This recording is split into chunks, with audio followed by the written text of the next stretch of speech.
欢迎收看今日全球速报。今天是2025年7月29日。本集中我们关注美欧新贸易协议引发的市场震荡，纽约曼哈顿重大枪击，北韩核立场升级，三星股价动荡，日本债市潜在风险，全球气候与健康大会开启，小行星2025 OLE 近地飞跃，双流星雨登场，以及国际虎日呼吁保护自然。接下来带你一一速览。美欧贸易协议与美元欧元走势。美国与欧盟达成新的贸易协议，将对欧盟商品统一征收 15% 关税。该协议虽在市场短期提振股市与美元，但欧洲国家如法国批评称，这是欧洲的黑暗日子。德国内阁警告，该协定将对欧盟经济造成显著损害。美元对欧元走强，欧元当日下滑了 1.3%， 刷新2个月来最大单日跌幅。这份协议虽稳定短期市场信心，但倾斜结构触发欧洲民间与政治层面强烈反对。未来若谈判继续，欧盟需平衡经济利益与主权压力。曼哈顿枪击事件。在纽约曼哈顿一栋高层写字楼内，一名枪手开枪射杀包括一名警察在内的4人后自杀，多名平民受伤。犯罪现场设在 NFL 总部与金融公司办公区内。纽约警方表示，枪手来自拉斯维加斯，驾车跨州来到探访目标后引发悲剧。枪击事件再次凸显美国中大型城市的公共安全隐患与枪支管控难题。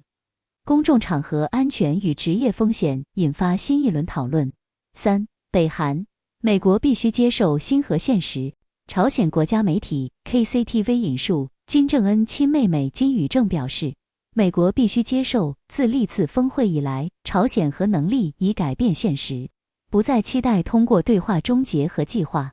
朝方明确表示，未来谈判不会削减其核武库。北韩这一表态标志其核态度正式进入拒绝回头的阶段，和平解决路径进一步边缘化，东亚安全风险持续抬高。三星股价回落。特斯拉合作推动最初刺激后泡沫松动，三星电子股价在此前因传与特斯拉新项目合作而上涨后，于7月29日回落约 1%。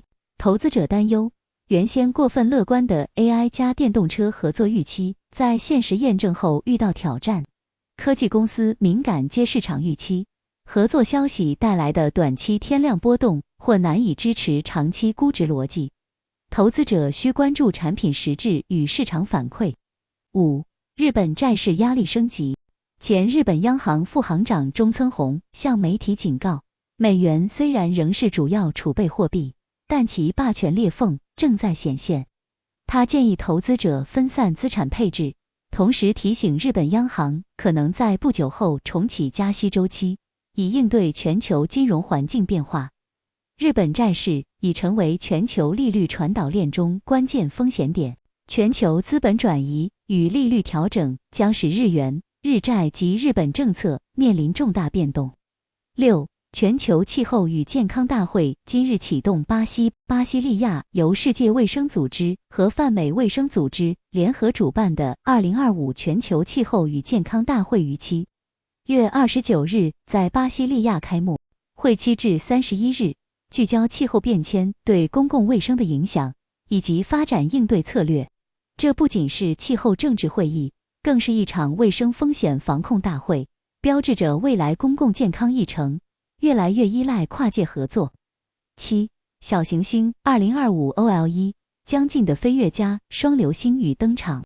NASA 宣布，小行星星星2025 OLE 将于7月30日以约16904英里每小时速度近地飞跃，距离地球约 1.29 万公里，不构成撞击威胁。同时，南渔夫座流星雨与摩羯座 Alpha 流星雨将在7月29到30日达到高峰，每小时流星约25颗，全球可见。